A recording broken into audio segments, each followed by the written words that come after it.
right, happy Tuesday. Today is February 23rd, and you can kind of see what we're going to do for the week. Today, there's nothing for you to submit, but it's super important that you understand what I'm talking about today so that it can lead into your practice tomorrow, where you're going to be on your own. So, we're going to talk about Punnett squares, and I'm going to start by going to the next slide here. On this slide, we're going to see three different scenarios today, and it is going to be kind of progressively more difficult. So we'll start with the easy one, where they actually give you the crosses. Sometimes they're called crosses. You're crossing this with that. You're crossing, these are called hybrids because they have a dominant and they have a recessive allele. One, now, of course, this could be, yeah, this could be across from humans. So maybe dad's allele is here and mom's allele is here. So this person, whoever this is, got one from mom and one from dad. And then this is crossed with whoever this other person's alleles. There's one from mom and one from dad, or vice versa. So there's one dominant and one recessive. And this is for straight and curly hair. So from this, you should probably understand that straight is dominant over curly because they use the S. Okay, it doesn't outright say that. This is a practice, probably one that you're going to actually do.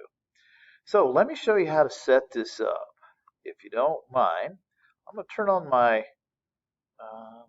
pen, and hopefully it'll write halfway decent. Now, I will caution you on some letters of the alphabet. R's are really good because there's a capital and lowercase r. You can really tell the difference in the two. Like I'll show you. Big R and little r. They look much different. But S, if you don't make them way different, it's hard to tell which is dominant and which is recessive.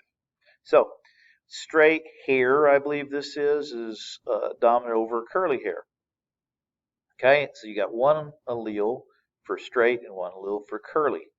So what's going to show up? The straight has to show up because it's dominant over the recessive. The only way you'll see the curly hair is if there's two curly hairs. So what we're going to do is work this out. So we're going to take one of these and put it up here. We'll do this two more times after this. So you'll really kind of get to know how to do this. Same thing over here. Now both of them are the same, right? And I'm trying to make them very different so that you can kind of see it. Dominant, dominant. These are two recessive. So what you do is this box is whatever's above. Not now, of course, this box is not what's above here. It's what's above all the way up top here. We're dealing with the genotype from one parent and then the other parent. So what you're going to do is you're going to put these two S's right here. Now, I'm making them super big so you won't get confused. Now, for this box here, it's whatever's above and to the left, all the way to the left. You're dealing with this information and this information. These have nothing to do with what goes in here. So you're going to take this little s and this big S. Always put the dominant first, then if there's a recessive, put it second. Again, you should have, remember this is a dominant, this is recessive. So we're going to put whatever's above, that's a dominant. And whatever's to the left here is a recessive one, we're going to put that. And again, it's this goes here, and this goes here. So there's two little S's. What should this tell you? These are called genotypes. And the phenotypes, this is a phenotype. Straight's a phenotype and curly's a phenotype. Okay? So, what you're going to do is each one of these is 25%. Okay? So you're going to add them up. Now, you have to understand that S stands for straight if it's capitalized. If it's lowercase, it's curly. But this wins out. So what is this going to look like? It's going to be straight here because there's two of them. They're both dominant. This one has a dominant and a recessive. Which is going to win out? The straight here. This line is just straight here. This one has a dominant and this is recessive, so the straight has to win out. And the only time that the recessive alleles will show up, if that's all you have, is those recessive. So curly hair would be like this. So just kind of a something to look at there. So 25, 25, and 25. 75% will be straight and 25 will be curly. Okay, on the next one here, you have another scenario here. We've got one more after this one, and then we'll be done. So let's say that this is talking about seals, seals that have whiskers. What you need to know is that this kind of sets it up for this scenario here, for this word problem. It says, let's say that in seals, the gene for the length of whiskers has just two alleles. Okay, it has a dominant allele and it has a recessive allele. The dominant would be a capital W, and then the lowercase recessive would be a lowercase letter. Now, which means it's going to be short whiskers. Okay, so with that, we can come down here and figure this out. So what we have to look at, first of all, it tells us on this one, again, it's going to kind of at least tell us what's dominant and what's recessive. On the next example, it won't say what's dominant and what's recessive. So here we go. So what it says here is, what is the probability? And you have to understand that this Punnett square shows you the probability of what could take place. Like the probability of you flipping a coin, it's going to be 50-50, right? Well, if you had a four-sided object instead of a coin, there's a 25% chance for each one of the sides. So it says here that you're going to, what's the probability of producing offspring that have short whiskers from a cross of two long whiskered seals? One is homozygous, and you have to understand what homozygous means. Homozygous means, homo means same, okay? It means same.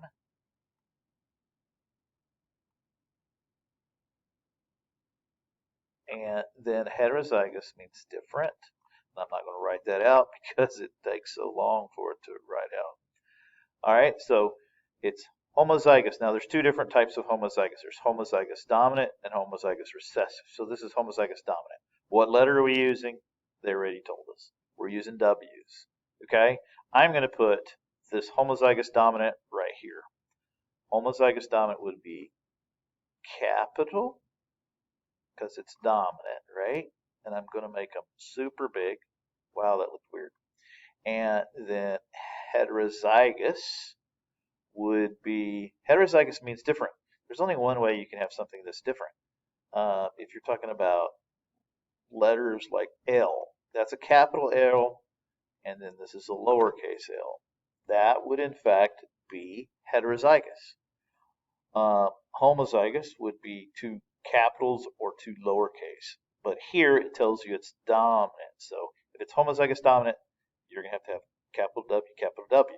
The only way to write heterozygous, you have to write one capital and then one lowercase. I'm going to make it super small so that you can see the difference. So you're going to fill in here, goes above and to the left, and it's going to be two capital W's. I'm going to have to overlap them to get them in there.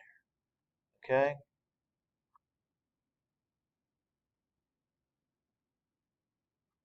And then this one, of course, these two go here. And then this one, the lower and the upper. So always put the upper first.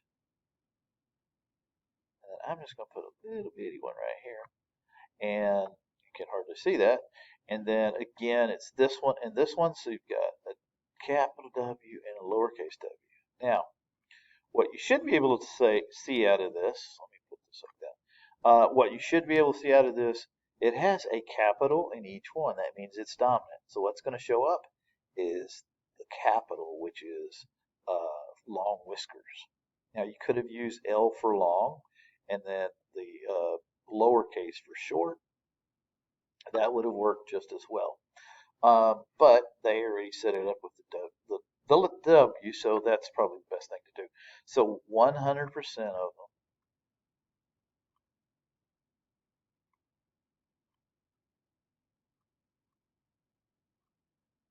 I don't know why. And that's supposed to be. There we go. And then none of them are going to be short whiskers because there's no little w, little w. So there you go with that one. Now we're going to move on to the next one. And I'm going to have to take my pen off here for a minute. And let's go on to the next slide. Now, Mendel did a lot of different types of research on pea plants, whether he's talking about the configuration of where the flowers are, or whether they're tall and short pea plants, or color of the flowers, or the color of the peas, or whether the peas are wrinkled or round. Now we're going to use some different, this is the one we're going to look at today for this next scenario. Not the color, but this is, and we're going to go with different wording here. We're going to go with smooth versus, now it's not really wrinkled, but that's what they call it, wrinkled. I would call it pinched. I've heard of it as that because it looks like they're pinched. You can't tell how many peas are on this one as you can this one. I know how many peas there are. Three, there's 6 of them. I don't know how many's in there. Okay. But anyway, what we're going to go with, just so you can kind of understand, this is smooth and this is wrinkled. What are we talking about? We're talking about the pods. These are peas. These are pods. Okay. All right. So this next and last one is put off to the very end because it's the most difficult one.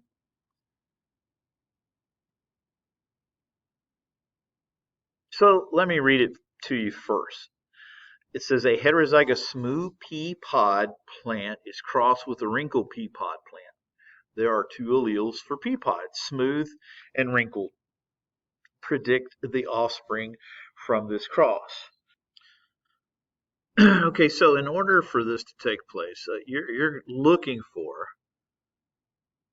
what is dominant, what's recessive. It doesn't flat out tell you, so you have to make an inference and you have to look at this part right here.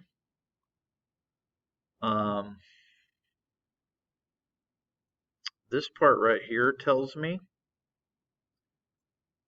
okay, how does it tell me this? Well, first of all, the pea pod is smooth. Is smooth dominant or recessive? And here's the other one, right? You're crossing a smooth heterozygous with a wrinkle. Okay? Well, let's just look at any scenario. And I'm going to use a different letter. And let me just set up this scenario. So I'm going to use X's. Okay? Whatever reason, this is super slow. Right? So these are the only combinations you can actually have for any scenario.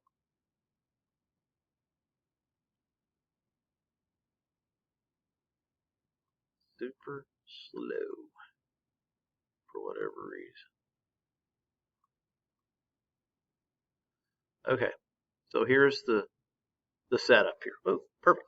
All right, so you have 2 dominant, 1 dominant, 1 recessive, and 2 recessive. Okay. Now, like I said, X's, I just made that. You can use any letter for this, and it's still going to be the same thing. Okay, so this is homozygous dominant. This is heterozygous. This is homozygous recessive. So homo means same. Hetero means different.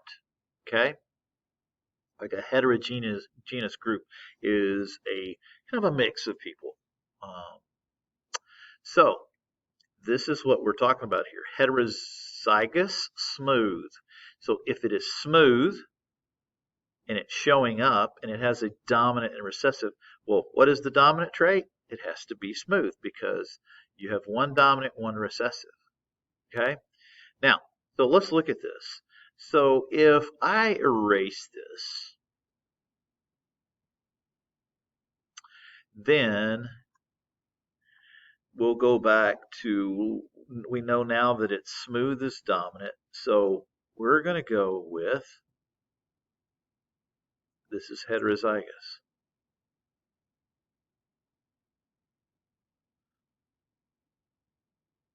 Man, it's so slow. All right, there we go. Capital lowercase. It has, heterozygous means you have one dominant, one recessive. Which one's going to win? The dominant's going to win. What do we know? It says right here that it's a smooth pea pod. Okay, so smooth, if it's smooth, it has to have one dominant and one recessive, or two dominant. And it says it's heterozygous, so this is heterozygous. If there's another way you can write it, and that would be, but they did not say it is homozygous dominant, or it would look like this. This is smooth, this is wrinkled, smooth, smooth. What's going to show up in the smooth wrinkled? Only the smooth, because it's dominant. Okay, now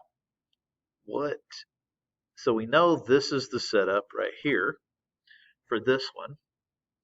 So now we have to figure out the setup for this wrinkled here. Well, this doesn't show up. The only way this is showing up, the wrinkled will show up, is you have to have another wrinkled. You can't have a dominant. So you've got to have the two little s's in order for it to be wrinkled. So that's supposed to be an S.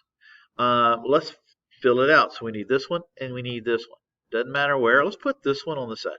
So heterozygous.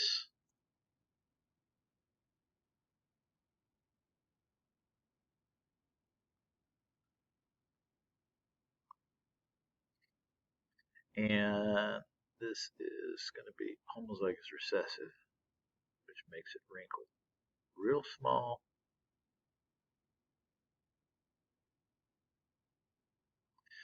Okay, so how do we do this? This one and this one go in here. Capital,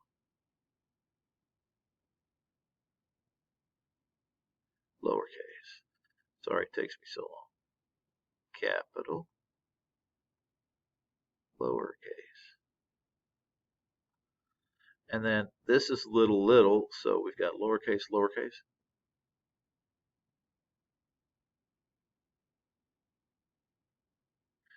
Sorry, those letters don't look like S's.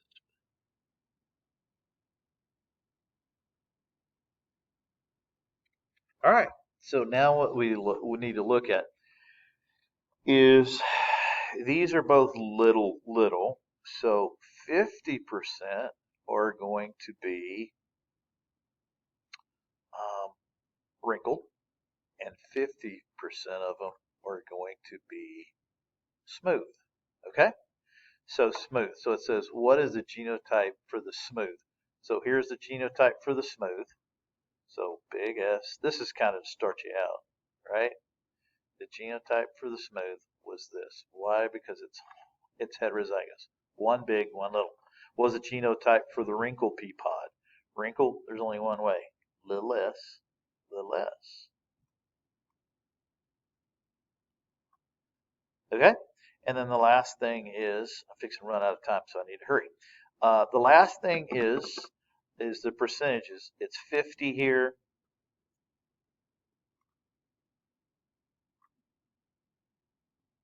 And 50 here.